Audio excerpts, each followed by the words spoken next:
Silakan bandingkan dua video berikut, video biasa dan juga video teks. Banyak permasalahan dalam kehidupan sehari-hari menggunakan konsep perbandingan. Koki yang bekerja di sebuah restoran tentunya harus paham dengan konsep perbandingan. Atau bahkan, owner sebuah perusahaan harus memahami konsep perbandingan agar usaha bisa berkembang dengan baik. Pernahkah kalian melihat peta atau denah suatu bangunan? Itu pun menggunakan konsep perbandingan. Apa itu perbandingan? Bagaimana penggunaan konsep perbandingan dalam menyelesaikan masalah matematik? Untuk mengetahuinya, Ini adalah sebuah permasalahan yang akan kita gulirkan saat kita belajar perbandingan kepada para siswa dengan model pembelajaran berbasis masalah dengan pendekatan STEM. Ini permasalahannya. Akibat pandemi COVID-19, omset pelaku usaha keripik pisang anjlok Rabu 25 Agustus 2021. Ibu Ida salah satu pelaku usaha keripik pisang di Gang PU, Kota Bandar Lampung yang merugi berjualan selama masa pandemi PPKM. Ini karena copy paste jadi seperti ini tampilan huruf-hurufnya, mohon maaf. Sudah bukan rahasia umum lagi jika Kota Bandar Lampung terkenal dengan keripik pisangnya yang menjadi makanan oleh-oleh khas daerah Lampung. Namun semenjak badai pandemi COVID-19 muncul PPKM diberlakukan, semua merubah keadaan para pelaku usaha di bidang kuliner keripik pisang yang berjualan di sepanjang Gang PU. Pelaku usaha keripik pisang Ibu Ida merupakan satu dari sekian pedagang keripik pisang di Jalan Pagar Alam atau lebih dikenal Gang PU, Segala Bider, Tanjung Karang Barat yang terkena imbas nyata pandemik dan PPKM. Jualnya yang bernama Zom Family menjadi saksi nyata kejamnya dampak pandemik dan PPKM bagi usahanya. Selama 2 tahun berjualan di masa pandemik, dirinya mengatakan jika omset penjualan menurun secara drastis hingga 50% lebih, dia harus juga menerima jika ada keripik yang harus dibuang jika tidak laku karena sudah terlanjur kedaluarsa. Selama pandemik, pendapatan turun sampai 50% lebih. Sebelum pandemik, 1 bulannya saya tidak bisa dapat 10 juta. Tapi karena kondisi kayak gini, sebulan tidak dapat segitu. Paling besar 200.000 masa pandemik. Terus juga karena pembeli sepi. Ada keripik pisang yang harus dibuang, terutama rasa-rasa karena cuma tahan 2 minggu. Nah, ini adalah ungkapan permasalahan dari Ibu Ida. Dia sampai memberhentikan para karyawannya.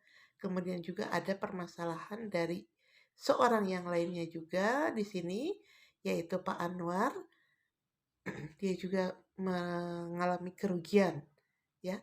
Biasanya 5 atau 6 juta sebulan, tapi masa pandemi ini hanya 500.000 omsetnya. 500.000 pun itu tidak lebih ya.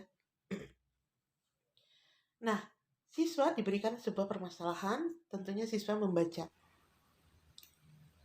Ya, jangan lupa untuk selalu membuat desain pembelajaran.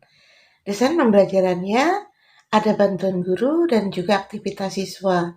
Bantuan guru pertama adalah tadi siswa diberikan permasalahan.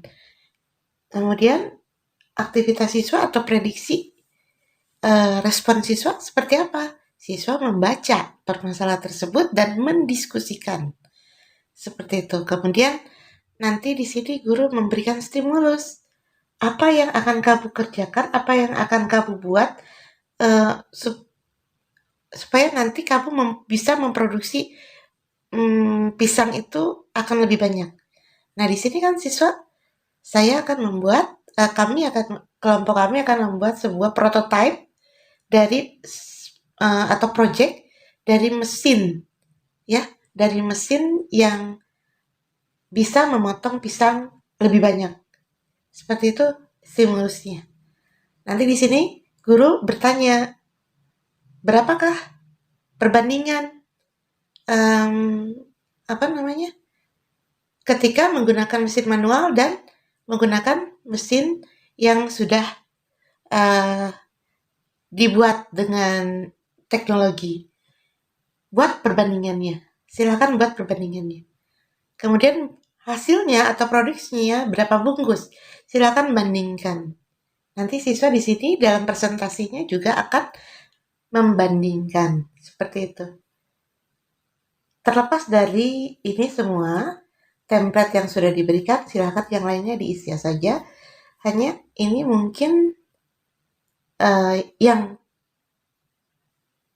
berhubungan dengan permasalahan ini di sini ya, di aktivitas siswa dan bantuan guru. Nah, mungkin gambaran untuk siswa presentasi di sini, gambar mesin pemotong pisang. Nah, tentunya nanti siswa diarahkan, silakan searching kan gitu ya, untuk gambar pemotong pisang ini. Seperti itu, terus nanti siswa presentasikan. Ini cara kerjanya adalah dibuat dengan sebuah mesin, sehingga ketika kita masukkan pisang, langsung keluar dari sini, masukkan pisang sini, langsung keluar. Dan langsung kecil-kecil di sini, dan potongannya itu akan sama tipisnya. Nah, seperti itu. Nah, kalau misalkan manual dengan tangan kita memotongnya, itu bisa 10 sikat satu hari. Sehingga menghasilkan 100 bungkus.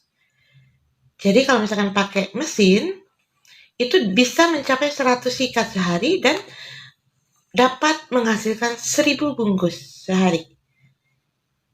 Nah, nanti dari presentasi siswa ini bisa kita arahkan ke bagaimana cara menyederhanakan perbandingan, kemudian bagaimana perbandingan senilai itu ini ya bisa kita kondisikan sebagai perbandingan senilai. Kemudian berbalik nilai juga bisa, misalkan untuk berbalik nilai kita gunakan soal dari sini. Misalkan dari 100 bungkus, kita akan membagikan kepada fakir miskin, ya. Ketika fakir miskinnya ada 10 orang, berarti 10 bungkus ewang, kalau ada 100 bungkus. Nah, sekarang kalau misalkan dari kita punya 100 bungkus, taunya ada 20 orang, misalkan, berarti kebagiannya berapa? Nah, itu kan perbandingan berbalik nilai. Seperti itu. Nah, sekarang permasalahannya, kalau seandainya harus praktek. Nah, mungkin kalau praktek tidak seperti ini alatnya.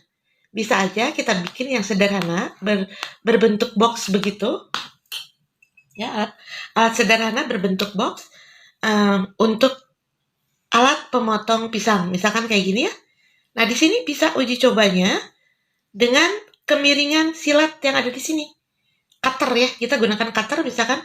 Nah, kemiringan itu kan menentukan ketipisan dari pisang gitu. Nah, sekarang kalau misalkan kemiringannya berapa, nanti kan siswa akan menentukan itu. Kita uji coba bagaimana ketipisan pisang itu sendiri ya dengan kemiringan pisau yang dia letakkan di sebuah alat ini. Nah, itu mungkin uji coba STEM-nya. Ya. Jadi bisa saja kita menggunakan prakteknya dengan membuat alat pemotong pisang. Seperti ini misalnya. Ya, nanti uji cobanya adalah kita ambil pisang, kemudian kita potong, apakah tipisnya sama gitu kan? Ketika dipotong di sini, itu kan tergantung kemiringan dari silet yang kita tempelkan di sini. Nah, di situ uji cobanya, di situ STEM-nya. Ya, mudah-mudahan ini salah satu contoh soal yang mudah-mudahan bisa menginspirasi. Terima kasih sudah menyimak. Selanjutnya, setelah siswa presentasi, siswa mengerjakan LKPD dan guru mengarahkan sebagai fasilitator.